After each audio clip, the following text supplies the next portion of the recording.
You're listening to the Harmonizing Her podcast, where ambition finds its perfect rhythm.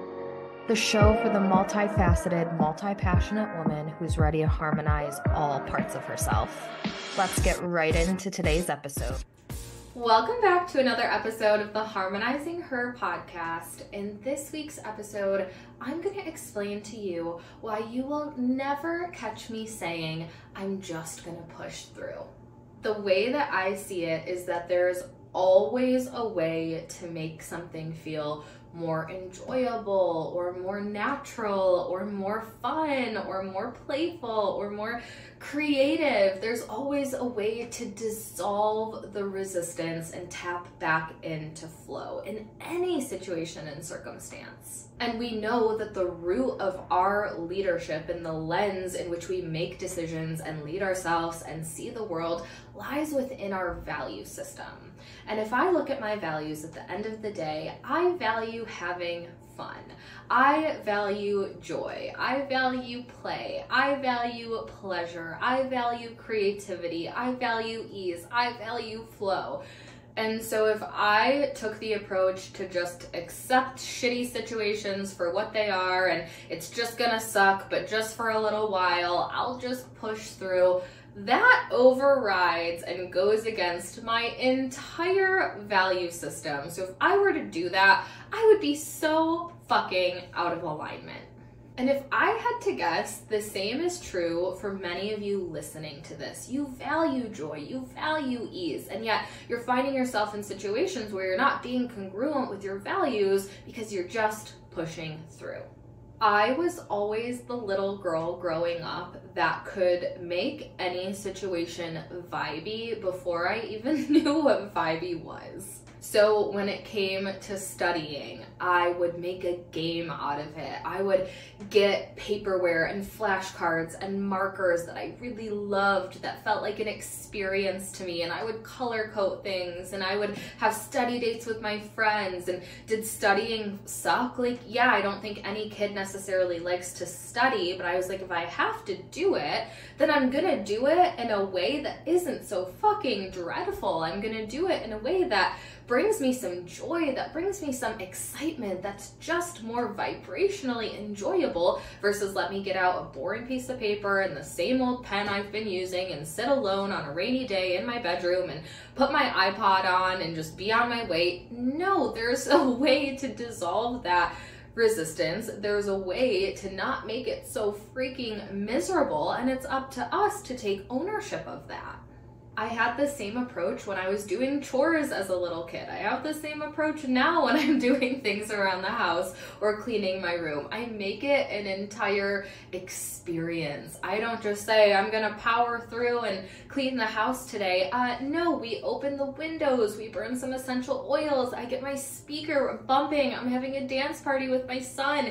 He's helping me. It's a whole experience that could be shitty, and I'll just power through. There's so much to do, just gotta pick up the house, I don't have time for that, gotta make dinner, on to the next thing. You get caught up in the rush of life and on to the next thing. That's the thing that takes you out of the current moment. But when you can be in the current moment and really aim to romanticize your life, like we've talked about in a previous episode, then you can find the joy in the mundane things, and there's no need to ever just push or power through.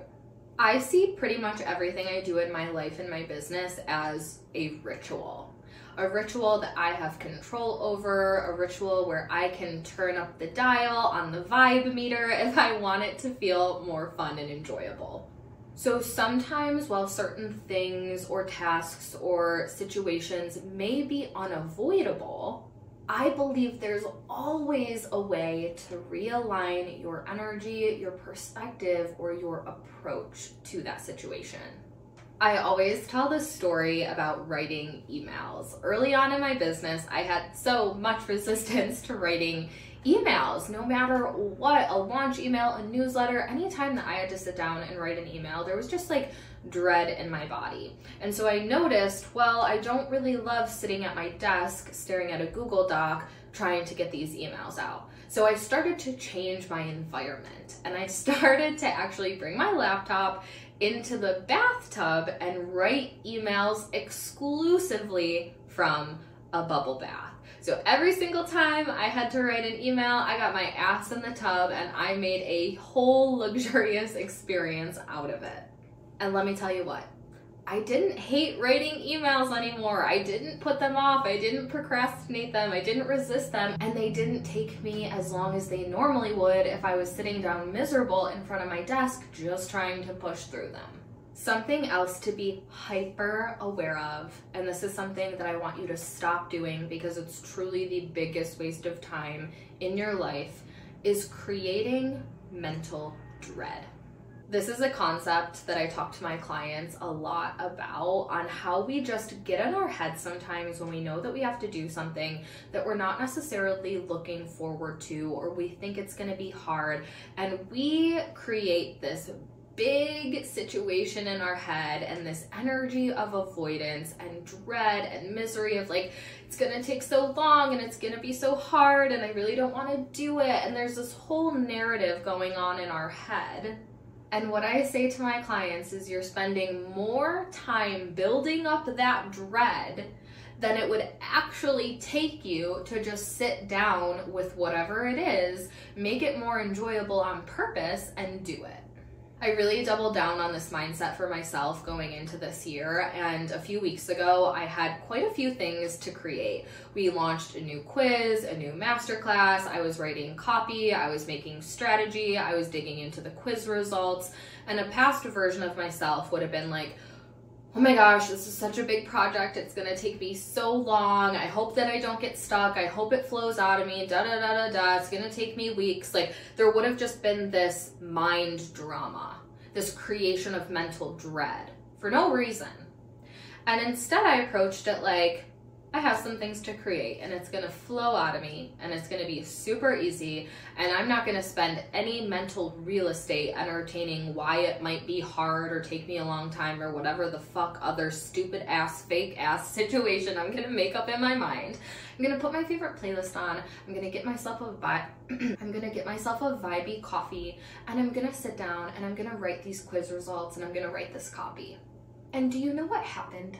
I wrote them so easily, so effortlessly. I was texting my friend and I was like, the best shit just flowed out of me, and all I did was change my approach. So I want you to pay attention to the things that you have to do where you build up a lot of mental dread before actually just changing your environment, your perspective, your approach, your outlook, and infusing more joy into whatever it is that you are creating dread around.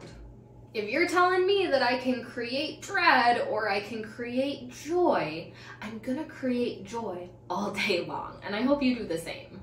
Another core belief that I have is that I just don't buy into the concept of urgency. I tell my team all the time, nothing is life or death. Nothing is that urgent where we have to push through and create a miserable environment and operate on high stress. Nothing is life or death.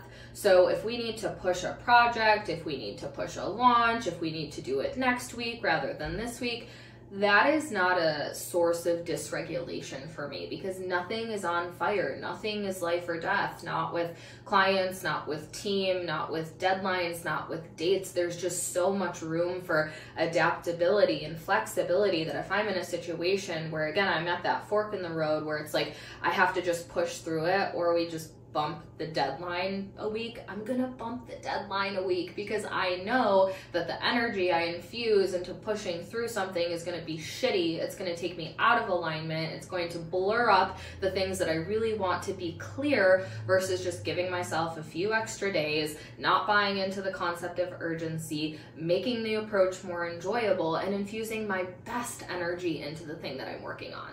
You pushing through things is not a service to you. It's not a service to your team. It's not a service to your audience. It's not a service to your clients. You pushing through things does nothing for nobody, except probably makes you more miserable and dilutes the artistry that is your work. So instead of pushing through, here's what we're gonna do. Number one, you're gonna change your narrative around whatever the thing is. We no longer have time to entertain or perpetuate a story about how it's gonna be hard, how it's gonna suck, how long it's gonna take, this, that, or the other thing. No, gone, delete. We are leaving that in 2023. We are not bringing that into 2024 with us. So while we're deleting that old crappy narrative, we want to replace it with something that's gonna feel a little bit better. Maybe something like, this is gonna be the easiest thing that I've ever written, or I expect this sales page to just flow out of me, or I feel so connected to my purpose and what I'm doing that I know that I'm just gonna channel the exact thing that needs to be done or said or handled or whatever. Switching the narrative alone is going to save you so much energy because it is costing you energy, it is costing you time, it is costing you emotional real estate and dysregulation, and it's costing you the potency of your vibration to entertain a story of dread. Next thing you're gonna do is you're going to change your environment. Your environment is everything. I could do a whole episode alone about how your environment impacts your mood, your creativity, your clarity, everything. And so if there is a task or a situation that normally you might feel is daunting, get the hell out of your office, get the heck out of your normal working environment and just change up your environment. Go to a coffee shop, go on your back porch on a sunny day, go in the freaking bathtub and bring your computer, go to a park, whatever it is, change up your environment. That alone could make that task so much lighter and more fun. Third thing, let's change your approach. Maybe the way that you've been sitting down to do this thing the last however many months or years just isn't working. So how can we radically change your approach, and instead of doing the same thing we've always done and it's not working, it's not feeling good, it's the definition of insanity, let's wildly and radically change the way that you do things. And so for a while, for me, I was having a lot of resistance around writing my thoughts. And I was telling myself, if I can just talk and riff, it's gonna come out so much easier. It's gonna feel so much better. So what I did for a long time is I would go on walks and I would voice note myself Voxer messages of the things that I wanted to say and the things that were on my mind. Then I would come home, I would transcribe them, and I would make the copy from that. I changed my approach from sitting down at my desk trying to write the thing to actually moving my body, changing the medium. Instead of typing, I'm speaking, and then that becomes the base of the thing that I'm creating. That makes it so much lighter, so much simpler. Now, if you do all of these three things, every time a less than ideal or shitty situation comes up, you can get a control over your narrative and stop perpetuating a story that's not serving you. That story's acting like a vampire for your energy. You can replace it with something more useful, more empowering, more in alignment with your values. You can change up your environment in which you're doing the thing, and you can wildly change your approach and try new things on. The combination of those three things is going to take any shitty situation from shitty to actually, this isn't that bad, and in fact, I'm actually having a good time. And I think this whole conversation really comes back to you taking ownership over your life, ownership over your energy, ownership over your vibration and your joy and your happiness, which is something I am so fiercely passionate about. The prompt I want to leave you with in this episode is to really revisit your values. I want you to get out old school pen and paper and just reassess, what are the things that are truly important to me? What are my internal compasses? What are my North Stars? What is the lens in which I see life through? What are the things that I really value? And then I want you to compare and contrast. Here are the things that I say that I value. Where are situations in my life or my business where I'm pushing through or choosing to do the hard thing that's going against my core value system? I want you to find those misalignments, and I want you to realign them by playing with some of the things that we talked about in today's episode. I already know that you are well on your way to feeling happier, lighter, freer, and just more joy over things that maybe once didn't feel that way. I hope you have an amazing rest of your week, and I will see you in next week's episode. That's a wrap for this week's episode. As always, I'm your host, Taylor Slango, and I appreciate every time you listen to the Harmonizing Her podcast. It's my mission for this show to be a catalyst that empowers women to break out of their boxes and stop trying to niche down who they are. Make sure to stay connected by subscribing to the show, connecting with me on Instagram at Taylor Slango, and going to taylorslango.com/podcast to subscribe to the Harmonize Weekly newsletter, where I'll drop the latest episode and a few extras in your email every week.